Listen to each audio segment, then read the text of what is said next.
एक और 11 के इस हिस्से में आप सभी का स्वागत है। मिशन कश्मीर 2.0 जिसके लिए आज का दिन बेहद अहम है। पीएम मोदी ने बड़ी पहल की है। जम्मू कश्मीर के तमाम सियासी दलों के नेताओं को आज पीएम मोदी से लगभग 3 बजे मुलाकात करनी है और सीधी मुलाकात के लिए उन्हें दिल्ली बुलाया गया है। महबूबा मुफ्ती फारूक अब्दुल्ला लगातार ये कहते रहे हैं कि प्रधानमंत्री को सर्वदलीय बैठक बुलानी चाहिए, खुले मन से बात करनी चाहिए। पीएम ने कदम बढ़ाया है और 3 बजे वो वक्त होगा जब कश्मीर पर आगे की तस्वीर पर कश्मीरी नेताओं से बात होगी।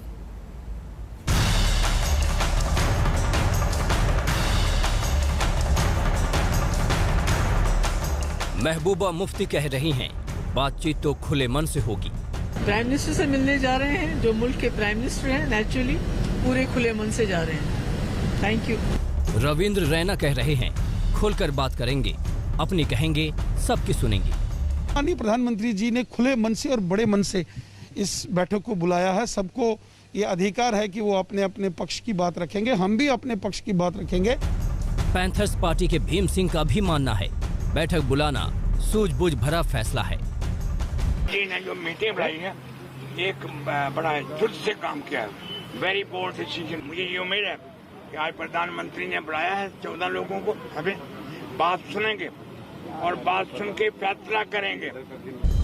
यानी कि माहौल बुलंद है, इरादे भी नेक दिख रहे हैं, नीयत भी साफ दिख रही है, बैठक को लेकर बेताबी भी दिख रही है। ये स्वाभाविक भी है, कश्मीर पर संवाद का इतना बड़ा मंच लंबे अरसे बाद सजा है। मेजबान मोदी ने सत्र को खुला रखा है, एजेंडे के दायरे में बांधने की कोशिश नहीं की गई है। मतलब कि सबके मन की बात कहने की आजादी है। कश्मीर में राजनीतिक परिस्थितियां एक निर्णायक मोड़ पे हैं। हालांकि सबकी नजरें इस बात पर होंगी कि आखिर केंद्र सरकार वहां चुनाव कराने को लेकर क्या आश्वासन देती है। सरकार ने ये भी तय कर लिया है कि धारा 370 उसके एजेंडे में नहीं है। ऐसे में आकांक्षाओं का पिटारा लेकर आई राजनीतिक दल को केंद्र सरकार कैसे संतुष्ट करती है, ये भी एक बड़ी चुनौती होगी। दोपहर 3 बजे का वक्त मुकर्रर हो चुका है, जब कश्मीर पर विचारों का सबसे बड़ा मंथन शुरू होगा। बैठक में शामिल होने वालों की लिस्ट भी फाइनल हो चुकी है। सरकार की तरफ से प्रधानमंत्री नरेंद्र मोदी, गृह मंत्री अमित शाह, केंद्रीय मंत्री जितेंद्र सिंह, जम्मू कश्मीर के उप राज्यपाल मनोज सिन्हा, NSA अजीत डोभाल, PM के प्रधान सचिव PK मिश्रा और गृह सचिव अजय भल्ला होंगे। तो राजनीतिक बिरादरी से भाग लेने वालों के भी नाम तय हो गए हैं।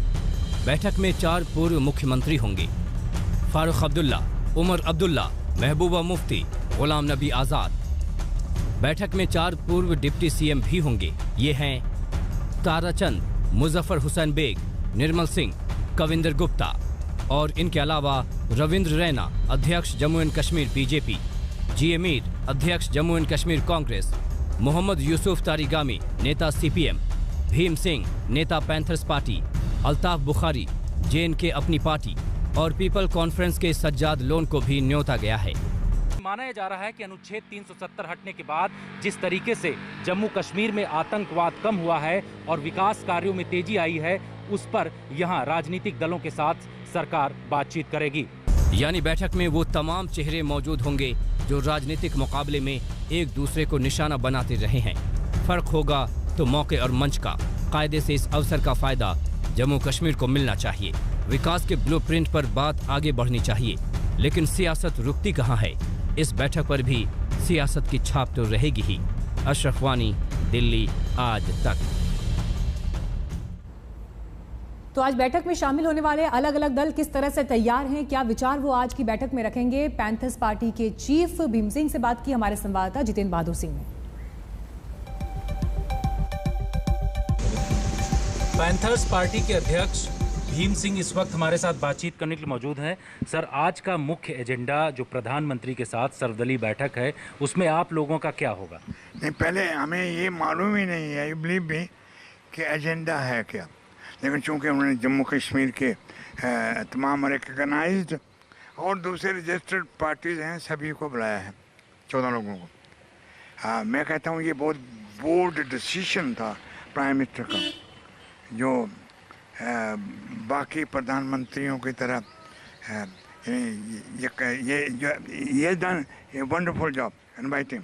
एजेंडा हमें दिया नहीं है, लेकिन हम जानते हैं कि सिर्फ जम्मू कश्मीर के लीडरों को बुलाया है, और जम्मू कश्मीर के इन मौजूदा हालात का तकाजा करने के लिए, हल निकालने के लिए ये है। और जम्मू कश्मीर के बारे में है, जम्मू कश्मीर में कैसे अमन हो, शांति हो और लोगों की जो दिक्कतें हैं, मुश्किलात हैं, उनका हल निकल सके। मेरे ख्याल आप लोग अपनी क्या बातें रखेंगे इस बैठक में, किस तरीके से पैंथर पार्टी अपनी बात रखेगी? पैंथर पार्टी ने कई बार कह दिया है, सीधी बात रखेगी कि जम्मू कश्मीर का स्टेटहुड ख़त्म कर दिया। आपको याद है कि इन्होंने स्टेटहुड ख़त्म कर दिया 5 अगस्त को 2019 में। पार्लियामेंट को कोई अधिकार नहीं था जम्मू का स्टेटहुड ख़त्म करें। जम्मू का स्टेटहुड, जम्मू स्टेट की बुनियाद जो रखी थी वो महाराजा गुलाब सिंह ने रखी थी इन 1846, जिसमें लद्दाख, गिलगित और जो एरिया आज चाइना ने, हमारा 20,000 स्क्वायर माइल चाइना ने गैर कानूनी कब्जा कर रखा है, वो भी शामिल थे।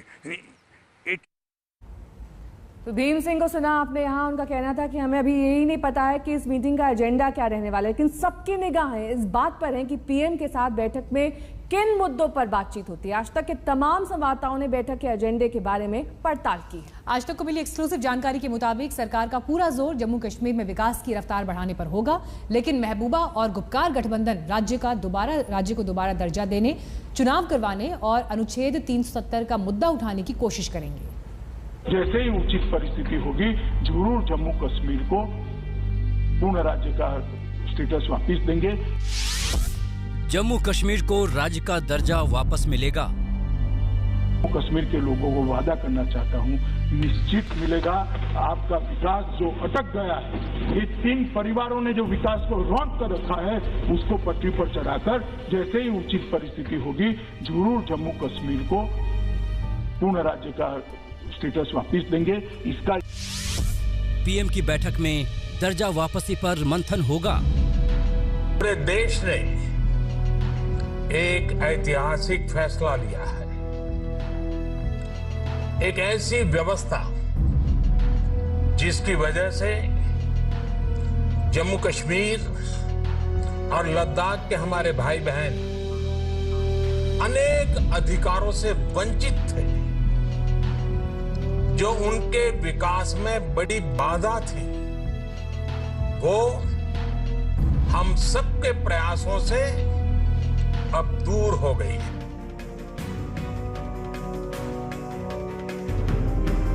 ये इधर उधर की बात नहीं है। संसद में गृह मंत्री अमित शाह के भाषण का हिस्सा है, जिसमें वो साफ साफ कह रहे हैं कि सही वक्त आते ही जम्मू कश्मीर को राज्य का दर्जा वापस दे दिया जाएगा। इसलिए अब ये चर्चा जोर पकड़ रही है कि क्या आज की बैठक में राज्य की दर्जा वापसी पर बात होगी। सूत्रों के मुताबिक आज की बैठक में सरकार का फोकस जम्मू कश्मीर के विकास पर होगा, 3 स्तर पर विकास बढ़ाने पर होगा, परिसीमन की प्रक्रिया आगे बढ़ाने पर होगा, परिसीमन के बाद चुनाव कराने पर होगा। सरकार अपनी तरफ से चुनाव कराने का जिक्र नहीं करेगी। राज्य का दर्जा वापसी पर भी समय सीमा बताने से बचेगी। अनुच्छेद 370 हटाने का मुद्दा सरकार की तरफ से नहीं उठेगा।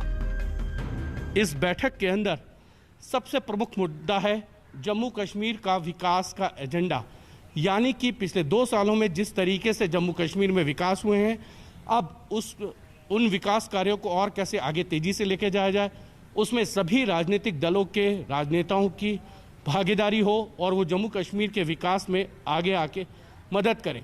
ये इस बैठक के अंदर जो हमारे को पता चल रहा है मेन मुद्दा रहने वाला है। ये एक्सक्लूसिव जानकारी आज तक को विश्वस्त सूत्रों से मिली है। हालांकि गुपकार गठबंधन के एजेंडे को लेकर कहीं कोई कंफ्यूजन नहीं है। धारा 370 की दोबारा बहाली, राज्य का दर्जा वापस मांगना, लद्दाख को दोबारा जोड़ना, परिसीमन का पूरा प्लान, जम्मू कश्मीर का विकास और सियासी दलों से संवाद, ये वो मुद्दे हैं जिन्हें बीजेपी को छोड़कर कश्मीर के बाकी राजनीतिक दल जोर शोर से उठा सकते हैं। तो महबूबा मुफ्ती की राजनीतिक लाइन भी साफ है, उनकी पाक परस्ती इस बैठक में भी छलक सकती है।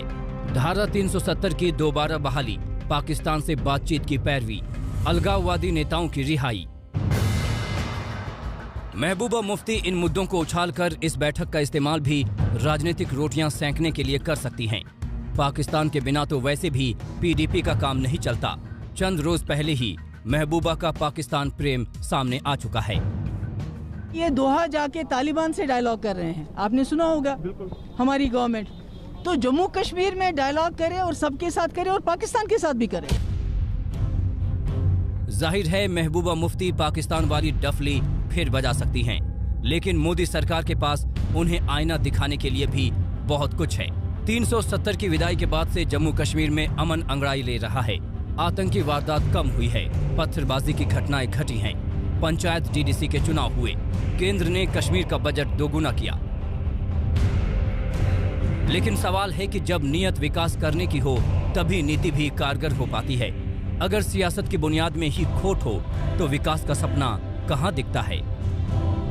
अशरफ वानी, हिमांशु मिश्रा के साथ अशोक सिंघल, दिल्ली आज तक। और जानकारी के साथ इस वक्त हिमांशु मिश्रा हमारे साथ मौजूद हैं, सुनील जी भट्ट हमारे साथ मौजूद हैं। हिमांशु, पहले आपका रुख करते हुए देखिए हिमांशु, जिस तरह से ये बैठक हो रही है इसका टाइमिंग भी बहुत इंपॉर्टेंट है। अगर सरकार अब कश्मीर पर कुछ बड़ा करने के लिए विचार कर रही है और उससे पहले उन नेताओं को बुलाया जाता है जिन पर खुद सरकार के ही बड़े मंत्री और बीजेपी के बड़े नेता लगातार ये कहते रहे हैं कि कश्मीर को उन्होंने अपनी जागीर समझा और कश्मीर के विकास के लिए कुछ नहीं किया, लेकिन अब अगर बातचीत उन्हीं से हो रही है तो कहीं ना कहीं एक मैसेज ये देने की भी कोशिश है कि कुछ बड़ा करने से पहले किसी को भी इग्नोर नहीं किया, सभी पक्षों को बुलाया है। देखिए बिल्कुल सही बात है, क्योंकि पिछले 2 साल पहले जब धारा 370 को हटाया गया था तो उस वक्त कश्मीर के माहौल को देखते हुए जिन नेताओं को आज इस बैठक में बुलाया जा रहा है उनको डिटेन भी किया गया था और काफ़ी लंबे समय तक वो लोग डिटेन रहे थे वहाँ पर। लेकिन बड़ी बात यह है क्योंकि जम्मू कश्मीर के विकास की बात होनी है और जहाँ तक मेरी जानकारी है इस बैठक के अंदर जम्मू कश्मीर के विकास को और कैसे तेजी से किया जाए इसको लेकर बातचीत होगी और उसमें सभी राजनीतिक दलों की भागीदारी हो ये जरूर सुनिश्चित किया जाएगा इस बैठक में। लेकिन बड़ी बात यह है क्योंकि जिस तरीके से जो एजेंडा लेकर महबूबा मुफ्ती या फारूक अब्दुल्ला या अन्य नेता आ रहे हैं वो इस बैठक में अगर इन मुद्दों को उठाएंगे तो उसका जवाब भी सरकार और बीजेपी की तरफ से जरूर दिया जाएगा। और इसीलिए जो है जितेंद्र सिंह, रविंद्र रैना, कविंद्र गुप्ता और निर्मल सिंह अभी जेपी नड्डा के साथ मुलाकात कर रहे हैं। और आपको यहाँ पर हिमांशु आपके पास लौटेंगे, सुनील जी भट्ट का भी रुख करेंगे। फिलहाल वक्त एक छोटे से ब्रेक का हो चला है, फौरन होंगे हासिल। देखते रहिए आज।